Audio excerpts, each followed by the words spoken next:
yaşayacağız ya da şehit olarak öleceğiz diyen İsmail Haniye'nin şehadetiyle selamlıyorum. Dirensek de öldürüyorlar, direnmezsek de öldürüyorlar. Biz direnmeyi seçtik diyen Şeyh Ahmet Yasin'in cehdiyle selamlıyorum sizleri. Sizleri varsın tüm çocuklarım şehit olsun, zafer bizimdir diyen annelerin dirayetiyle selamlıyorum. Sizleri çocuğunun parçalanmış bedenini poşete doldurup defaat neden babanın gözyaşlarıyla selamlıyorum. Sizleri canımız, kanımız feda ey Aksa şuuruyla Filistin davasına sahip çıkanların samimiyetiyle selamlıyorum. Tanklarla havadan, karadan, denizden bombalanıyor. ABD soykırıma silah taşıyor. İngiltere, Fransa, Almanya soykırıma destek veriyor. Batılı sermaye soykırımı finanse ediyor. Küresel medya, sansür, yalan, çarpıtma, dezenformasyonla soykırımı örtüyor. Vahşeti gizliyor, yükselen itiraz seslerini kısıyor. Bir yıldır Gazze bir ölüm vadisine devasa bir toplu mezara dönüştü. 40 bini aşkın şehidimiz var. 100 bin gazimiz, 10 binlerce kişi ise enkaz altında hala. Bunların %80'i kadın ve çocuk.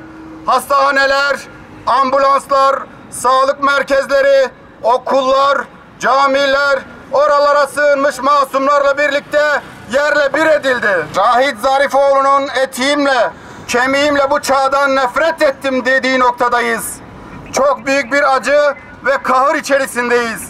Kaybımız büyük, acımız büyük ama öfkemiz daha da büyük. Gayrı bugün öfke günüdür. Bugün günlerden Kudüs, bugün günlerden Aksa'dır. Bugün etimizle, kemiğimizle Siyonizmden, emperyalizmden nefret etme günüdür. Değerli kardeşlerim, bizim ne Birleşmiş Milletler'e, ne İsrail'e, ne ABD ve batılı devletlere çağrımız yok. Katillerden merhamet beklemek zillettir. Biz biliyoruz ki umut bizdedir. Çare biziz. Filistin direnişini amasız, fakatsız desteklemek insan olmanın gereğidir. Filistin direnişini savunmak bir haysiyet meselesidir, bir insanlık meselesidir.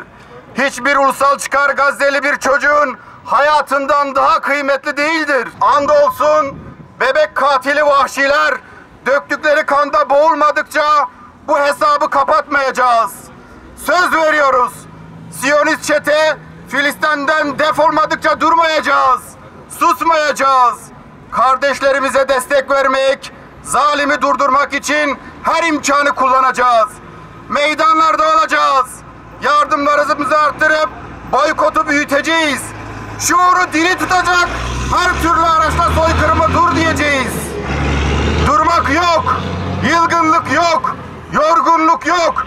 Dünyanın en ağır silahlarına karşı direnen, baş eğmeyen niyetleri Adıyaman'dan selamlıyoruz. Tarih yazan Aksa direnişini bu meydanlardan selamlıyoruz.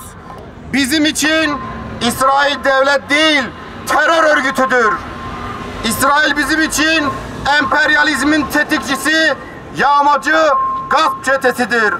İsrail yalanın, alçaklığın, namussuzluğun örgütlü biçimidir. Filistin toprakları Filistin halkınındır. Allah'ın izniyle bu hüzün günleri bitecek. Zafer Filistin'in zillet soykırımcıların olacak. Soykırımcılar ve işbirlikçileri döktüğü kanda boğulacak. Direniş kazanacak, insanlık kazanacak. Olsun soykırımcı İsrail, kahrolsun emperyalizm, yaşasın Aksa direnişimiz, yaşasın küresel intifada. Denize, özgür Filistin!